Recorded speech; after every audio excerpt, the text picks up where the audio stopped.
አገር ሙታለች ዳስ ጣል ብለህ ለትውልድ አይነገር። የኡስታዝ ያሲን ኑሩ ስህተት ምንድነው? አንዳንድ ወንድሞች እንዴት ለአዝማሪ ምላሽ ይሰጣል ሲሉ ተመለከትኩኝ። በጣም ነው የምታሳፍሩት።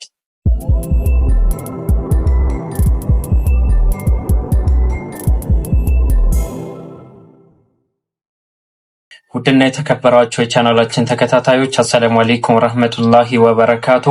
ዛሬም የጌታችን ያለ መልካም ፍቃድ ሆኖ ለእናንተ አስተማሪና ቁም ነገር አዘል የሆኑ ቪዲዮዎችን ይዤላችሁ ብቅ ብያለሁ። እስከ ቪዲዮአችን ፍጻሜ ድረስ አብራችሁን ሆኑ።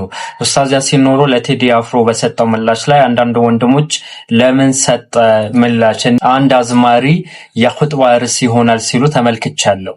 እንግዲህ ዘፈን ማለት ትውልድን የሚያበላሽ ነው። ቴዲ አፍሮ ማለት ይሄንን ሙስሊም ካፊሮች ብቻ የሚከተሉት አይደለም፣ ሙስሊሞች ጭምር እንደ አርአያ የሚከተሉ ናቸው። ስለዚህ እነዚህ ሙስሊሞች በስም ሙስሊም ብቻ የሆኑ ግለሰቦችን ማንቃት የዑለማዎች፣ የኡስታዞች፣ የዳኢዎች ግዴታ ነው። ስለዚህ ጥፋቱ ምን ጋር እንደሆነ አይገባኝም። እናን ደግሞ ሀገር የአንድ ብሔር የአንድ ሃይማኖት አመለካከት ነው ተብሎ በተለያዩ ጊዜዎች ሲሰበክ ጊዜ አንተ ዝም የምትል ከሆነ ችግሩ ያለው ከኡስታዝ ያሲን ኑሩ ሳይሆን ከአንተና ከመሰሎች አስተሳሰብ ካላቸው ሰዎች ችግር ነው ብዬ አምናለሁ። ነቃ ማለት አለብን ብዬ ስለማምን ማለት ነው። የኔ ሀውስ እስቲ ንግግሩን እንስማው። የያሲን ኑሩ አገር ሙታለች ዳስ ጣል ብለህ ለትውልድ አይነገር። ወሲያዬ ለወጣቶች እሱ ነው። ዳሱን አፍርሱትና ደስ የሚለው ተስፋ ላይ ተቀጣጩ። እቺ ሀገር የተሻለች ትሆናለች። እቺ ሀገር ከስንክሳሯ ወጣ ወደ ከፍታዋ መውጣቱ አይጠራጠር። ከውልደት በፊት እርግዝና አለ። እርግዝና ምጥ ይበዛዋል። እርግዝና ማቅለሽለሽ አለው። እርግዝና ቦሚካ አለው። እርግዝና ወገብ ያማል፣ አስተኙኝ ይላል። እቺ ሀገር በምታደርገው የግንባታ ጉዞ ውስጥ ስንክሳሮች አይጠፋትም። ሙእሚን ግን የነገውን ብርሃን አሁን ላይ ቆሞ የሚያማትር ማለት ትውልድን አገር ፈርሳለች ዳስህን ጣል ተብሎ አይገነባ። ይሄ ማህበራዊ ሳይንስን የማያውቁ ግለሰቦች ናቸው። ትውልድ እንዴት እንደሚነታነጽ የሊደርሺፕን ሳይንስ የማያውቁ ገጣሚዎች፣ አዝማሪዎች ናቸው የሚሉት። ብዙ ጊዜ ችግሩ ምንድነው? ታዋቂ ሰው ስትሆኑ ማህበረሰብን አትከላከሉ። ይሄ ፈተና ይገጥመናል። እኔ ሁሌ እላለሁ ለጓደኞቼ ከእስር በፊት ያለው እኔና ከእስር በኋላ አንድ አይደለም።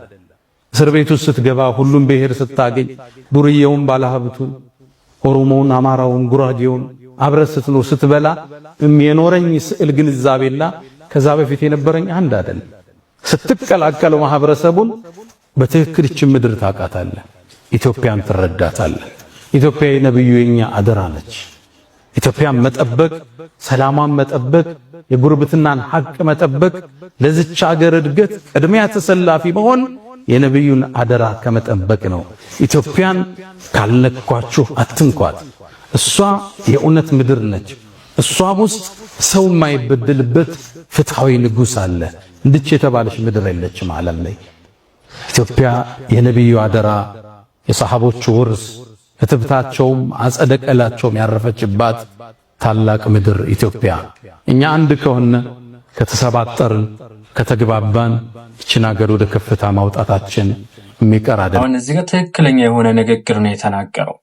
ያዙ እንባ እያነቡ ከዛ በኋላ ሀገር ወደመች ሞተች እየተባለ አልሞተም እኮ ይኸው ኢትዮጵያ ውስጥ ነው ካለሁት እኔ ሞተ እንደ ኢትዮጵያ ምን ማለት ነው? እንዲህ አይነትን ነገር ያወር ከዛ ሞተ ብለው የሚናገሩ አሁን አዝማሪው የሌለ ፋብሎ ነው አዲስ አበባ ውስጥ እየኖረ ያለው። ሀገሪቱ እያሳየችው ባለችው እድገት ላይ የበኩል አስተዋጽኦ አበረከተ ወይ ስትሉ በፍጹም አያደርግም።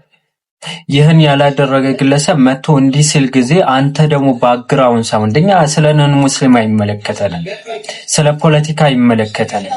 ግን አንድ አዝማሪ አርአያ አድርጎ የሚከተልን ሰው የሱን ዜማና ግጥም ልክ ነው ብሎ ሀገር ሞተች ሲል ጊዜ ነው ብለን ከዲን አንፃር እንናገራለን። ስለዚህ ኡስታዝ ያሲን ኑሩን ደግሞ ያደረገው ይህን ጉዳይ ነው። አገባችኋል? እኔ ብዙ ጊዜ ለምሳሌ አቂዳዊ በሆኑ ወይ መንሃጅ ላይ ኢሹዎች ላይ ምላሽ ሰጥቼ አውቃለሁ አይደለም? ታቆኛላችሁ እዚህ ዩቲዩብ ላይ ያላችሁ ሰዎች። ጉዳዮች በተመለከተ ግን ያነሳቸው 100% መስማማባቸው ሐሳቦች ናቸው። ኦኬ ዛሬ ሙስሊም ወጣቱ ክፍል ከቁርአንና ከሐዲስ ይልቅ ዘፈንን የሚያዳምጥ ስንት ሰው ያለ? ይሄ ፋክትን መቀበል አለብን። ኡስታዞች መሻይሆች ከመከተል ይልቅ ሞዴል አድርጎ የያዛለው አርቲስት ነው አይደለ እንዴ? ንጉሳችን ምናምን እያለ ኮሜንት እያደረገ የነበረው የሙስሊም ስም ያለው ግለሰብ አይደለ? ሂጃብ አድርጋ ጺም አድርጎ ምናምን ሱና ላይ ጀለባ ለብሶ ምናምን በዘፈኑ እየጨፈረ የነበረው ማን ነው? ሙስሊም አይደለ? እዚህ ማህበረሰብ ደግሞ ወቅታዊ የሆነ ጉዳይ ይህ ካልሆነ ምንድነው ወቅታዊ ሊሆን የሚችለው? ምንድነው ለዘፋኝ ምላሽ መስጠት የለብንም ምናምን ሲል አንድ ወንድም እያየሁኝ ነበረ። ሪሊ ሳድን የሚያስፋፋ ዘፈን እኮ ወደ ዝሙት የሚጣራ ነው። ዘፈን ማለት እኮ በትንሽ ቅላጤ ማለት ነው የሰው ልጆችን አልባሌ ቦታ ላይ እንዲገኙ የሚያደርግ ነው። እስፔሻሊ ደግሞ ወጣቱ ክፍል ማለት ነው። ስለዚህ ወጣት ደግሞ ለዲንም ብሎ ለሀገር ጠንካራ የሆነ ትውልድን እንዲፈጠር የሚያደርግ ነው አይደለ? ስለዚህ ለዚህ ትውልድ ደግሞ በሸሪዓ ምልከታ እነዚህ ነገራቶችን አነጋጋሪ የሆኑ ጉዳዮችን ኡስታዞችን መናገራቸው ሞር የሚበረታታ እንጂ የሚወቀስ ነገር አይደለም። ለምሳሌ በጣም የሚገርም ፖይንት አንስቶ አይቼዋለሁ። ይህን ቪዲዮ እንመልከተው እስቲ። ምኒልክ ብለህ ታገዝፈውና ኢማም አህመድ ሲመጣ ደግሞ ግራኝ የሚል ታፔላ ትሰጠዋል። አክሱምን ትመርጥና የሐረርን ግንብ ትረሳለህ። ላሊበላን ታነሳና ሶፍ ዑመር ዋሻን ትዘነጋለህ። ሶፍ ዑመር ዋሻ በዓለም ዩኔስኮ የተመዘገበ ትልቅ ታሪካችን ግን ሶፍ ዑመር አህመድ ስለሚባሉ የታሪክ ክፍል ታረጋቸው አልፈለግ። በርካታ ዑለማዎች የወጡበት ያ ዋሻ ዓሊሞች የፈለቁበት ነው። በበርካታ ቋንቋ ኪታቦች የተቀራበት ዋሻ ነው። ግን የታሪክ ፓርት ልታረገው አልፈለግ። እሱ ዘለኸው አልፋ ልትዘለው ደግሞ ያልቻልከውን ታጨላልመዋለህ። ዲሞናይዜሽን በዚህ መልኩ ሀገራት ተሰራ። ታሪክ ሶስት ነገሮች ላይ ይነጥራል። የመጀመሪያ ሂስቶሪካል ፊገር ይባላል። ግለሰቦች አሉ የሚታወቁ የሚነሱ። ሁለተኛው ሂስቶሪካል ኢቨንት አለ፣ የተከሰተ ክስተት አለ እንደ አድዋ አይነት እንደ ሌሎች። ሶስተኛው ሂስቶሪካል ፔሪድ አለ፣ ጊዜ አለ። ሶስቱም ግን ቅድም ባልኳቸው የምርጫ ዘይቤ ተመርጦ የኢትዮጵያ ታሪክ ምንድነው ስትል እየተዘለለ እየተመረጠ የተወሰኑ ሰዎች ብቻ የሚታወሱበት ሌሎች የተደፈቁበት ሀገር መሰረት። ይሄ ታሪክ ትርክትና አስተሳሰብ ነው ዛሬ አክሱም ላይ ያሉ ወንድሞቻችንን መከራ እያበላቸው ያሉት። እውነቱ ነው እኮ ወላሂ። ለምሳሌ ምኒልክ ዛሬም ንጉስ ነው እየተባለ ይዘፈናል አይደለ? ዛሬ እኮ ንጉስ አይደለም አይደለ? ኢትዮጵያ በነገስታት ነው እንዲህ የምትመራው። ንጉሳዊ አመራር ነው ያለት አይደለም። በሚያሳዝን ሁኔታ የሞቱን ግለሰቦች ንጉስ ነው እያለ አንድ ቀን ግን ኢማሙ አህመድ ሲያወድስልህ አይተህ ታውቃለህ? ግራኝ ብሎ ነው ራሱ የሚሳደበው። ስለዚህ እንደነዚህ አይነት ግለሰቦች በሙስሊም ስም የሚጠሩ ቦታዎች ሳይቀር ለመጥራት የሚፈሩ ግለሰቦችን ኡስታዞች ተነስተው ሲናገሩ ጊዜ የሚበረታታ ነው። እኔ እንዲህ አይነት ነገር በጣም ነው ማበረታታ። ትውልዱን የሚያናግሩ ግዴታ አንተ መተው እኮ ስለተለያዩ ነገራቶችን ማውራት ብቻ አይደለም። ለምሳሌ እዚህ ኹጥባ ላይ ስለ አክሱም ተናግረዋል። ለምሳሌ ይህን ቪዲዮ መመልከት እንችላለን። አክሱም የኢትዮጵያ ክፍል ነች። መጀመሪያ እስልምናን የተቀበለ ምድር ነው። ሙስሊሞቹ እዛው ተወልደው ቋንቋቸው እዛው እትብታቸው እዛው ተቀብረው ዛሬ ለመቀበር 30 እና 50 ኪሎ ሜትር ከከተማዋ መውጣት ይጠበቅባቸው። ለምን ስትላቸው አክሱም ዳግማዊ ኢየሩሳሌም ነች ይለዋል። እሺ ኢየሩሳሌም እስራኤል ውስጥ መስጂድ አለ፣ ሙስሊሞች አሉ፣ ሙስሊሞች ይከበራሉ ዋናው ቦታ ላይ።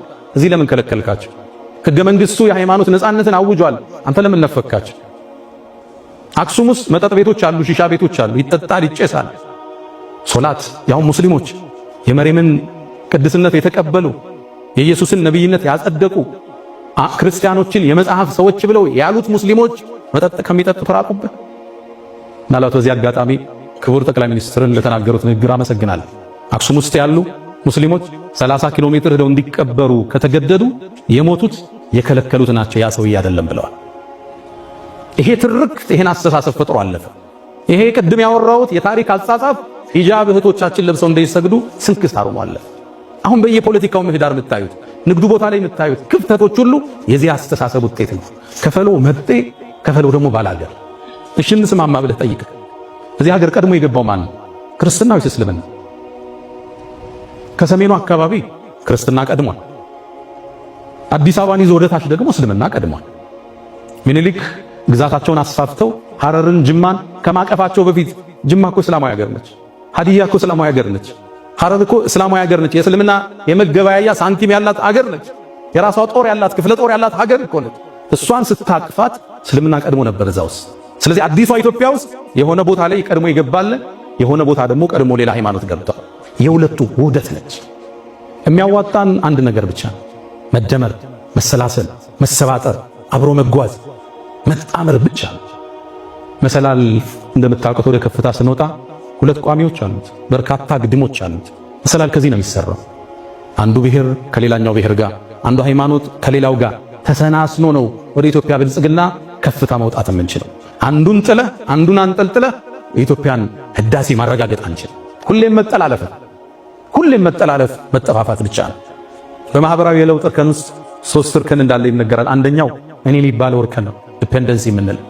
ሁለተኛው ደግሞ አንተ የሚለው ነው፣ ለሌላው ዕዳን ማሸከም ነው፣ ኢንዲፔንደንሲ እንለዋለን። ሶስተኛው ኢንተርዲፔንደንስ፣ አንዱ ካንዱ ጋር ሲገመድ፣ አብሮነትን ስታውጅ፣ ተባብረን እንደግ ስትል የናንተም የኛም ሀገር ነው። ሁሉም እኩል ነፃነት አግኝቶ፣ ሁሉም ቤተ እምነቱን ገንብቶ፣ ሁሉም ሃይማኖቱን በነፃነት አድርጎ ከዛ በኋላ ያለውን በእውቀት እንደኛኝ ያና ሃይማኖት ከኔ ጋር በእውቀት አውርደን እውቀት ሲያሸንፍ አባል ይሆን።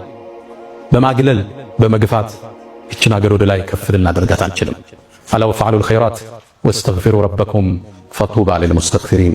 የአክሱም ጉዳይ ላይ በደንብ ተናግረዋል እንደሰማችሁት ማለት ነው። ስለዚህ ወቅታዊ ጉዳይ ስትሉ ስለ አክሱም ሁለቱም ያማክላል። ወጣቱ ዛሬ ላይ ኮንሰርት ተብሎ ሲሄድ ኮንሰርት ልትገባ ስትል ሂጃብ ያደረገች ሴት እዛ አካባቢ ስደርስ በራይድ ወይም ደግሞ የሆነ መኪና ያለው ወንድ አንስነስቶ ሲወስዳት መኪና ውስጥ ሂጃቧ እያሆለቀች ኮንሰርት የምትገባ ሴት አለች፣ ሙስሊም። ለምን ሲባል ለዘፈን። ታዲያ ይህን ትውልድ አንተ ካልጠራኸው፣ እኔ ካልጠራው፣ ዳይ ኡስታዝ ካልጠራው ማን ነው ሊጠራው የሚችለው? ይህን ነገር ስህተት መሆኑ ካልተናገር፣ አንተ ደግሞ ይህን መንገድ ልክ ነው ብለህ ትጓዝ፣ ስህተት መሆኑ የሚጠቁመህ ሰው ይኖራል። ኹጥባ ማለት በነገራችን ላይ ምንድን ነው? ትውልዱን ወቅታዊ በሆኑ ጉዳዮች ላይ ማናገር ነው። በተለይ ደግሞ ሰዎችን ወደ ተውሂድ መጣራት ነው አይደለ? አንተ ካፊርን አራያ አድርገህ ስትይዝ ከተውሂድ ርቀሃል ማለት ነው። አራያ መሆን ያለባቸው ሰለፎች ናቸው። ስለዚህ ተውሂድ ላይ ማህበራዊ የሆኑ ጉዳዮችም መንካት አለ። ይህን ነገር አብዛኞቻችን እየተረዳን አይደለ። የሰራችሁ ወንድሞች ቪዲዮአችሁ ያላመጣሁኝ ስላልፈለኩኝ ነው። ትናንትና የሰራሁት ቪዲዮ ነበረ ሀቢባ በተመለከተ ማለት ነው። እዛ ላይ አንድ ክሊር ማድረግ ያለብኝ ነገር አለ። ተሳደባለህ አቡ ሰላም ምክርህ ትምህርት አሪፍ ሆኖ እያላችሁ ነበር። ኮሜንት ላይ ማስቀመጥላችሁ የሆነ ጽሑፍ አለ፣ የኡስታዝ ኢብኑ ሙነወር ጽሑፍ ነው። ይህም ሂክማ ነው፣ ይህን ጥበብ ነው የተሰኘ ጽሑፍ ነው። በጣም የሚገርም ነው። መረጃ ላይ ተመርኩዞ የጻፈው ጽሑፍ ነው።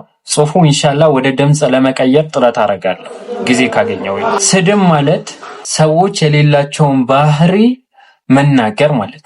ለምሳሌ አንድ ሌባ ሲሰርቅ ብታዩት ይህን ጨዋ ሰው ያዞልኝ ነው የምትሉ? ሌባ ነው የምትሉ? ሌባ ነው የምትሉ? የዲን ሌባ ከሆነስ ሌባ ትሉታላችሁ። አላሁ ሱብሓነሁ ወተዓላ ሙሽሪኮች እናንተ ደንቆሮች ሲላቸው፣ እነዚህ የማይሰሙ ዕውሮች ሲላቸው አላህ ሂክማ ስለሌለው ነው። ነቢዩ አለይሂ ሰላቱ ወሰላም አቡዘርን ሰለምቲ ሆኖ አንተ የጃህልያን ራኔ ያለበት ሲሉት ነቢዩ አለይሂ ሰላቱ ወሰላም ሂክማ ስለሌላቸው ነው። ሂክማ ማለት እኔ ባጭሩ ስገልጽላችሁ ነገራቶችን ባሉበት ማስቀመጥ ነው። ዶማ ትለዋለህ፣ ይህ ሂክማ ነው። አካፋ ትለዋለህ፣ ይህ ነው ሂክማ። ጃሂል አሊም ነህ እያልኩት ማለት ነው አልናገርም፣ ሂክማ ስላልሆነ ማስመሰል ስለሆነ። እንዴ ጃሂል መሆኑ እያወቅኩኝ እኔ ለምሳሌ ጃሂል ነኝ መታ አሊም ብትለኝ እየሰደብከኝ ነው እንጂ የኔን ክብር ጠብቀህ እንትን እያልከኝ አይደለም፣ በሂክማ እያስተማርከኝ አይደለም። ጃሂልነቴ ጠንቅቄ የማቅሰው ስለሆነ አንድ ጃሂል የሆነ ግለሰብን ጃሂል ቢዳ እየሰራ ይህን ቢዳ ነው ስል ባይሆን እና ቢዳው ሱና ነው ብዬ ላስተምር፣ ሽርኩ ተውሂድ ነው እያልኩኝ ላስተምር እንዴት ነው የምታስቡት? አዎ አንዳንዴ ኢሞሽናል ሆኜ የምጠቀማቸው ቃላቶች ይኖራሉ። እነዛ ነገራቶችን ለማስተካከል ጥረት አደርጋለሁ። ወሰላሙ አለይኩም።